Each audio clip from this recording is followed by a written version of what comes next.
Hello, everyone. Welcome to the 31 Media podcast. My name is Vaishnavi Nashte, and I'm the marketing and PR manager here at 31 Media.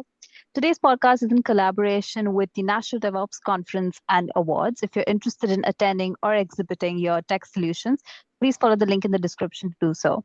The entries for the awards, they close on 16th of September, so make sure to submit your entry prior to that. Today, we're speaking to Chris Roeckl, who's the Chief Product Officer at Appdome. He's focused on providing seamless experiences for cybersecurity and DevOps teams. Today's podcast is particularly exciting because you'll get like a much deeper understanding of how you can enhance mobile software development kit security in the age of increasing threats.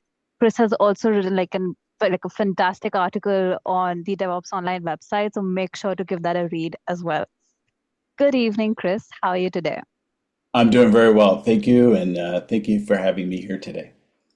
No worries. So I am quite interested to have this conversation with you because it addresses quite a few topics. And my first question to you is, what do you think are the main challenges associated with using preemptive fraud detection systems in mobile applications? And how exactly can these be mitigated to, improve accuracy and to reduce false positives? That's a big question. So let's unpack that one. So first things first, in mobile application development, um, fraud detection and prevention is no simple task, right? And the challenge for developers is there are simply not enough security experts around in order to be able to code these solutions themselves, right? Yeah. So years ago, companies invented things like software development kits or SDKs in order to try to make the security burden less. The Hmm. problem is it still created a coding challenge for developers to make different systems work together.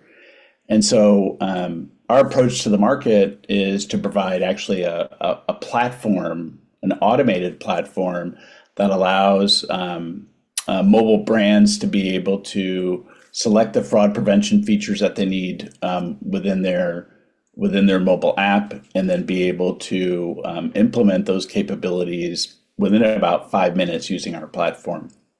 Now let's kind of get to the what do people need to be doing, and how should they be doing it.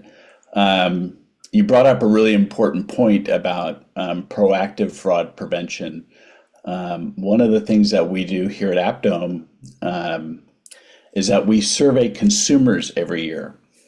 Hmm. We've interviewed more than 120,000 consumers over the last 4 years for their attitudes about security protection, fraud preventions, the level of trust that they have for a mobile brand based on the security that they provide. Hmm. And one of the amazing statistics that we found 2 years ago, we added a question about fraud, and like over 85, and the question was very simple. How do you want mobile brands to handle a fraud event when it happens? 85%, kind of like the overwhelming majority, Yeah. we want you to stop them before they start, right? Oh my God. And then 15% said, "Oh yeah, fraud's going to happen. Go ahead and reimburse me after an event happens." But the majority case there indicates and lines up very well with what's happening technologically, which there are technologies out there that can actually stop fraud before it starts. Hmm. And there are a lot of mechanisms in order to do that. One is obviously protecting the mobile app from fraudulent activities. Another really big area is being able to signal to consumers that fraud is somehow looks like it's taking place on your mobile device and you should be careful, Hmm. right? And then the other piece is the ability to take information about what's happening on a mobile consumer's device and then connect that together to a fraud system so that people can proactively make decisions about what Yeah. should happen. Just a quick example, because I know I've been going like this quite a bit. So, for instance, if one of the big concerns right now is what's called vishing, right? Voice Mm. phishing, right? Yes. Yeah. Somebody calls you up and says, "Hey, I'm from the bank. We have a concern about your account. Mm-hmm. Um, we're going to start a remote desktop session so we can troubleshoot it." Um, and they'll obtain the credentials to the account and then be able to take money from it. So with our technology and working with major financial institutions to help solve this problem across the industry, we have a very simple solution, which is we can detect that moment, right, Mm-hmm. of the phone and of the mobile the financial services app, Mm-hmm. and then provide that telemetry information to the financial services provider. And then they're able to do a couple things. They can proactively manage the account, which says, okay, we're going to put limits on this account so that it can't transfer more than $100, let's say. We can also work with the financial services provider to pop up a screen that says, hey, we would never call you Yeah. and ask for your credentials. A very simple pop up, Yeah. right? That says that, and be warned, Yeah. because I have a daughter who's making her way out of college and into the workforce, and there are circumstances where people will call you and you'll launch your financial service, your banking app, like Mm. when my daughter calls and says, "Hey, Dad, can you send me a couple $100?" Yeah. All Gosh. legitimate use cases, right? So you need to be able Yeah. to distinguish between what's real and what's not. Yeah. And that is definitely like a major concern because there's so many phishing like experiences that people have, and all these schemes, they're just like increasing day by day. So Yeah, yeah, quite yeah, glad that you mentioned that point. yeah, It brings me to my next question. yeah. What do you think, like in what ways can detailed mobile attacks and threat data enhance security of these mobile applications and therefore help prevent fraud and ensure compliance? Yeah, and I think this gets into kind of the under the covers technology that Mm. really helps drive fraud prevention and improve security for consumers, right? So the goal here is not only to stop an attack. Obviously, that's an important Yeah. component of anything of any fraud prevention Yeah. work. But it's really the telemetry data that's behind the scenes, the information Mm. about the attack, what was the threat, how many times has it happened, how is it perpetrated, and taking that telemetry information and providing it back to the mobile brand. Mm-hmm. Now that's kind of one scenario. Now the other big piece of what's going on in mobile is that there are payment apps embedded into other applications, right? You can use Square or PayPal or whoever. And the way that mobile brands implement these additional services are through things called SDKs, or software development kits. Yeah. Now, what's happening in the world is that there's increasing regulation about, hey, if I'm going to be embedded in an app and I'm going to do a transaction, I need to be able to prove to the PCI group or EMV there are all these other standards that basically say you have to make sure that you do a proper a legitimate transaction, and you have to check to make sure it's legitimate before you actually process it. And Mm-hmm. again, this is where that telemetry data becomes really important. So SDK makers themselves need to kind of step up their game, right? So I'm sorry, let's just one more quick sentence on the SDK itself. The, so a transaction provider makes this thing called an SDK, and Yeah. then a restaurant or a financial services app or whatever app then integrates that SDK into their app. Mm-hmm. And so you need to be able to take information about what's happening in the transaction. So, for instance, in in a retail example, Right. right, you have to be able to prove that the device that is conducting the transaction is safe. And what does that mean? It can't have things like it can't be jailbroken or rooted. It can't have the ability to tamper with it. The code Hmm. that makes the SDK has to be obfuscated. And then they have to take all this information about what's going on within the SDK itself and then send it to a backend system and then make the decisions about whether the transaction can go through in real time. So all this is done with in-app telemetry data in real time, and the net result is that if I'm a SDK owner, I know I've got safe transactions. If I'm an app owner, I know that the thing that is embedded in my app is safe, and I also know that for a consumer, right, Yeah. there's this experience for the consumer as well. Amazing. It brings me to my third question for you. Like, obviously, we've spoken about certain solutions and why it's important in the first place, but also, like, can you shed some light on the current limitations of SDKs in mobile app development? And do they really increase the risk of fraud? Well, hopefully, a good SDK will not increase the likelihood of fraud. Full Yeah. stop.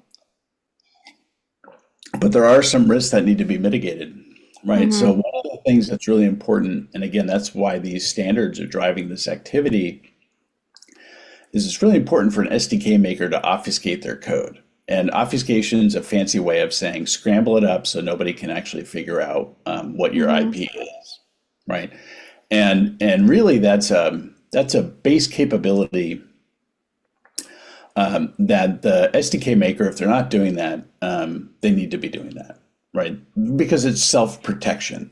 Yeah. SDKs can be reversed engineered, and in that moment, the backend services that are the crown jewel of that service can Mm-hmm. be exposed. So we definitely recommend making sure that the actual SDK itself is safe.